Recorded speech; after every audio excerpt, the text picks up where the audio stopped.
ধন্যবাদ। আমি কিন্তু দাঁড়িয়েছি, বড় কথা না, আমি কিন্তু অ্যাডজাস্টিং সিনিয়র ভাইস প্রেসিডেন্ট, আমি এখনও দায়িত্বে আছি।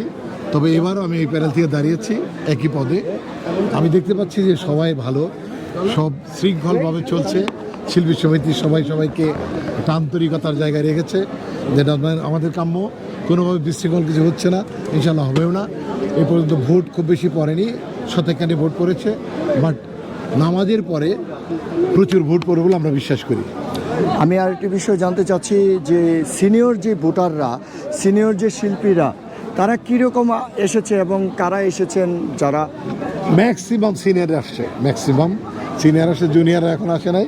জুনিয়র হয়তো আসবে, আসার পরে তারা ভোট দেবে। তবে খুব সিনিয়র ভোটাররা এখানে আসছে।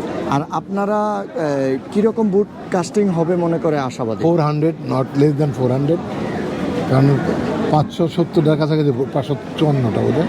তো 400 ভোট কাস্ট হবে এই মনে করি, কারণ অনেক ভোটারই আমেরিকাতে আছে, আমাদের সুপারস্টাররা আছে দেশের বাইরে। তারা তো দিতে পারবে না, বাট তারা সমর্থন দিয়েছে আমাদেরকে, তাদের দোয়াটা আমাদের সাথে থাকবে।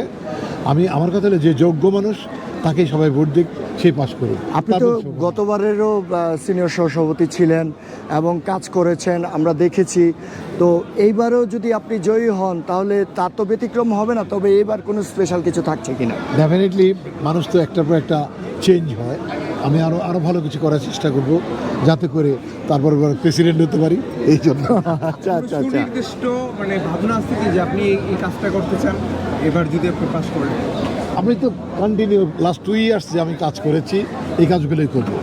এগুলো শিল্পীর সাথে থাকা, শিল্পীর পাশে থাকা, শিল্পীর সম্মান রক্ষা করা, তার স্বার্থ রক্ষা করা, এবং মানে চলচ্চিত্র শিল্পী সমিতির মানুষের ভাগ্য উন্নয়নের জন্য কাজ করা, এবং চলচ্চিত্রকে আরও উপরে তুলে ধরা, সিনেমা হল ঠিক করা।